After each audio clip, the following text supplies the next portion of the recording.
What's up, guys? Welcome to your 33rd Android tutorial for the new Boston, again with me, Travis. And what we're going to do in this tutorial is I'm going to introduce you guys to how to create a method within Java, because we're going to want to create some methods down the road.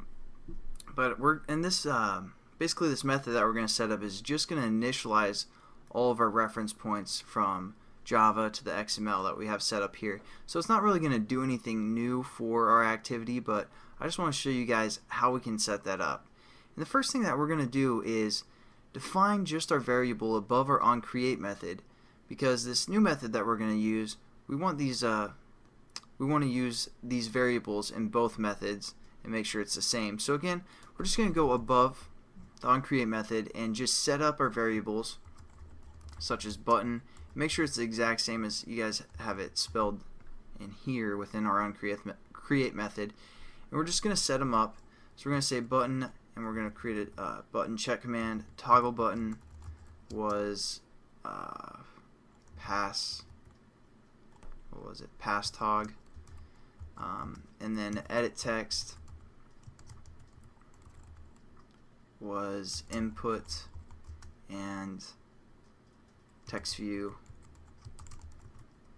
was called display. Now we're just going to delete basically the pre-identifier or the modifier and also the type, because we defined it up here. So basically the final is saying that it's going to be final within this method, since it's only used for one method, the onCreate method. We want both methods to have access to this variable, so we don't need to set it as final anymore. So we're just going to delete the modifier final again and the type for each of these variables.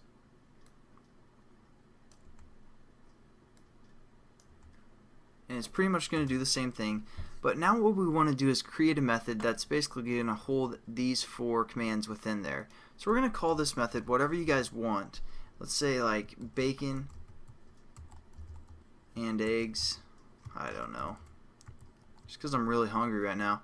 And again, a method will use kind of parentheses afterwards. So that's how we're going to set up our method called bacon and eggs, even though it's kind of a terrible description of what the method's going to do, because it's basically just going to do these four things. But you know, it's a good way to kind of clean up your code within the onCreate method. And yeah, basically we're using this method called bacon and eggs, but we haven't set it up yet.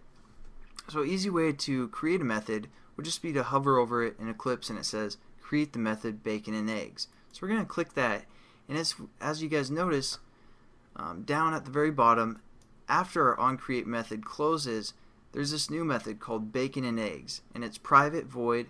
Again, void basically means it's just a method, and it's going to return, well, just think of it as just being a method for the most part, and private is going to say, you know, it's accessible to this class for the most part. So again, instead of public, we could have there as well. So what we're going to do now is just copy or cut and paste this code right here where we set up those reference points to our XML, and we can just place it within this method that we just created called bacon and eggs. And now it's going to register all those basically bridges over to the XML.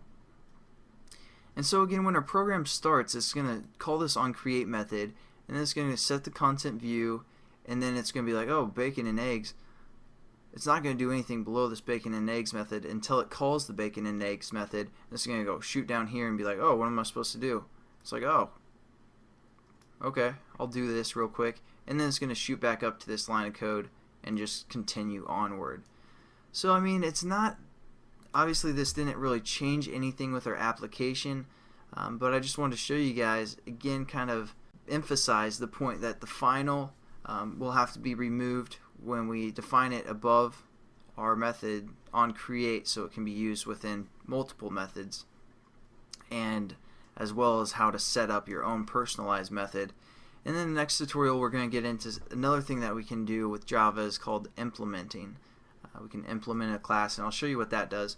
So again, thanks for watching, guys, and have a good day.